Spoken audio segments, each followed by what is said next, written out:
It's time again for the Insiders with Chuck Chvala and Scott Jensen, sponsored by the Wisconsin Counties Association and the Tommy G. Thompson Center on Public Leadership. Hi, I'm Chuck Chvala, former Senate Majority Leader. And I'm Scott Jensen, former Assembly Speaker. And we're the Insiders. So, Scott, the Assembly is up for grabs this year. At least Democrats would like to think so. What do you think the primaries tell us about the election for the Assembly and where that's headed? Well, I think both parties got their strongest candidates coming out of the primaries. I don't think anybody had a weak candidate for the general election be the person emerged from the primary battle. So, and I don't think there's anything there that was telling. But I do think you've seen people already sort of jostling for their messaging in all of these races. In the state assembly, I think the Republicans have a significant advantage based upon incumbency. If they just reelect their incumbents, they're in the majority again. And I think that is quite likely. I think in general that their incumbents have done a good job of working to get reelected at this point. So I think that's likely that the assembly stays in Republican hands. In the state Senate, they don't have the incumbent advantage on the Republican side. There's in 4 key races, there is 1 Democrat incumbent and 1 Republican incumbent. Other than that, they're open seats. And I think that that makes the Senate, I think, a toss-up. In the case of Howard Marklein in southwestern Wisconsin, there's a guy who has shown in every election he has had, both in the state assembly and the state senate, that he outperforms the top of the ticket by a significant margin, like 5, 7, even sometimes 10 points.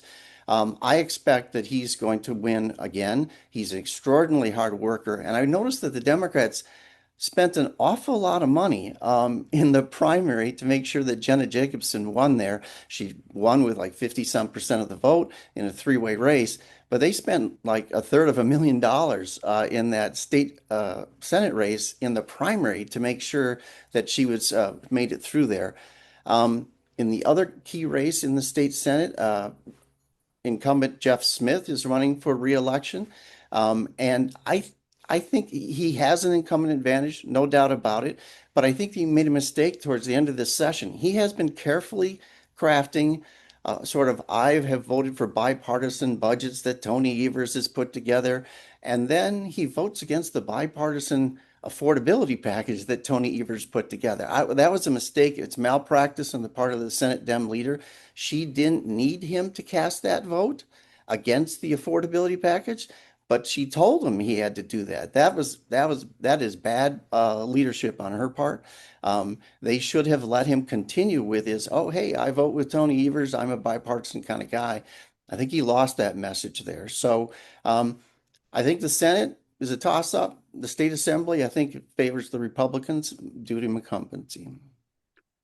Well, let's deal with the Senate first because it's really a simple thing. The Senate is going to be Democratic. The only question is whether it's going to be 17 votes for Democrats or is it going to be 18.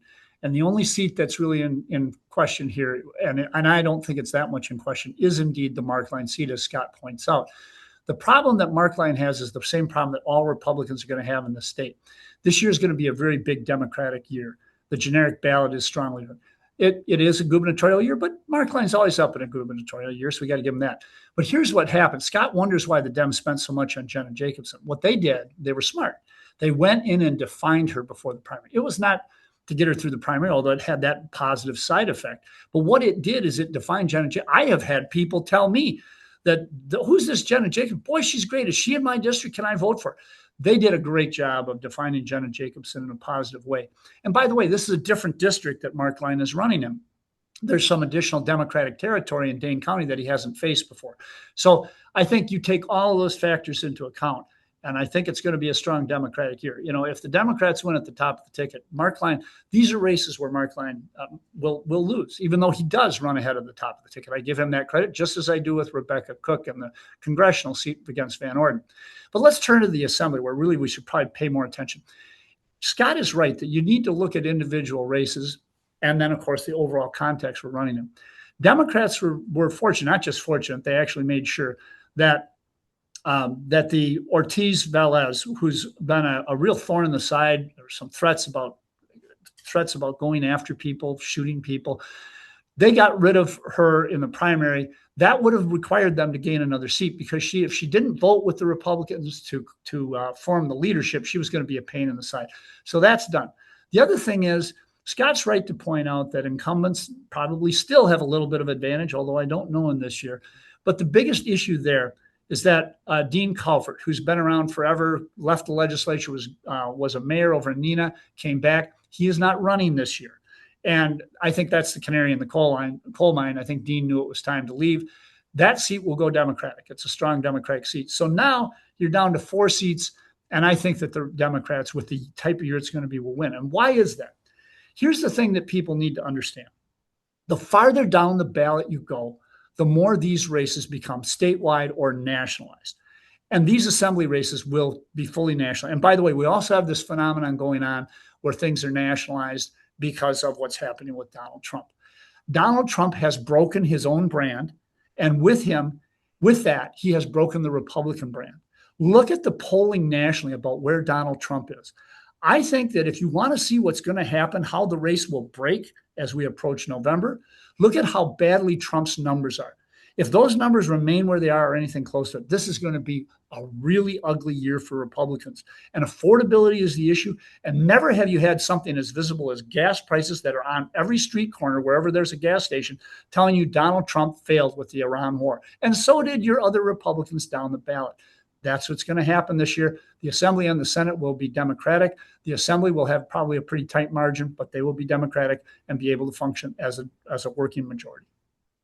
Well, you've been making the case, I think, for 8 years now that Republicans are going to lose because Trump is really on the ballot. That's what the Democrats are going to talk about. I don't think that's happened, and I don't think it's going to happen this time either. When I look at the polling, what I see is the president is underwater by a large amount, no doubt about it. When you ask people about inflation, who's to blame for it? It's Washington, not Madison. When you ask people what the generic, are they going to vote Republican or Democrat this fall? It's very close. When you ask in the key seats where there's an incumbent Republican running, the Republican incumbent wins those by a good margin. So now there's time for the Democrats to define them. There's time for the Democrats to define themselves. But I think in general, it's always a safe bet that an incumbent is going to get reelected. It happens at 90-some% of the time in this country. And I think if the Republicans in the state assembly run good races, they will get reelected and they will have the majority again. Do you really think that given how polling performed in the Crowley versus Hong race, that you can trust polling? Do you really think that like you just indicted Derek Van Orden, that, yeah, Washington is the problem and Derek Van Orden is right there in the crosshairs? I just think that polling is not showing right now what's really happening with the electorate. The electorate they're angry and they're not going to take it anymore. Remember that movie?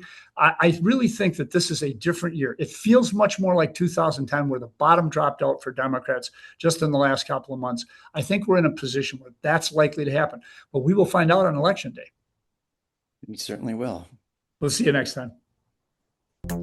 You've been listening to The Insider with Chuck Chvala and Scott Jensen, sponsored by the Wisconsin Counties Association and the Tommy G. Thompson Center on Public Leadership.